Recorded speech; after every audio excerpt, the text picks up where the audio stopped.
Like in many other places in the city, authorities do little to clean up Ibrahim Razak's neighborhood, so residents have to do it. I fight people every time not to dump rubbish here. I tell them we will all suffer when there is an outbreak. They come to dump it after I have gone to bed. People don't want to go unpaid to discard their refuse, so they end up in the sea. It's worse by the coast. Much of the city's refuse is carried down the Odo River and ends up here. The people living by the sea say they are particularly vulnerable to infection of the unsanitary conditions. There are a few toilets, no fresh running water here. The people resort to open defecation and use plastic bags. However, the main concern is discharge from Accra's septic waste, where they fish for food and fetch water. You can see the clean Accra. They are putting the feces inside the water.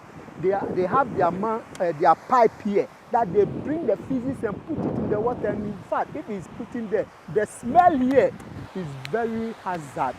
You might even die through that or have some serious disease through that.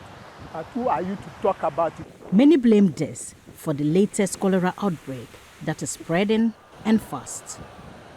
Within a 100-kilometer radius of Accra, hundreds of cases and some fatalities have been recorded.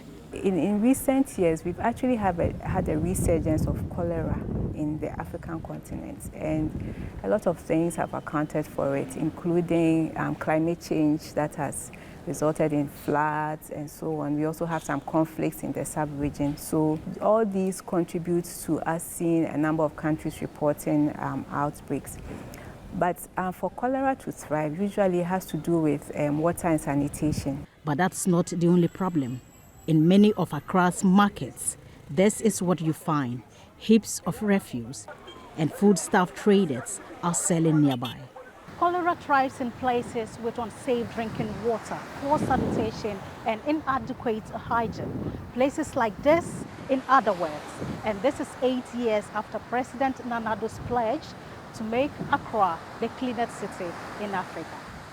Ghana has experienced sporadic major outbreaks since the 1980s, including over 15,000 cases in 1982 and nearly 29,000 cases nearly a decade ago.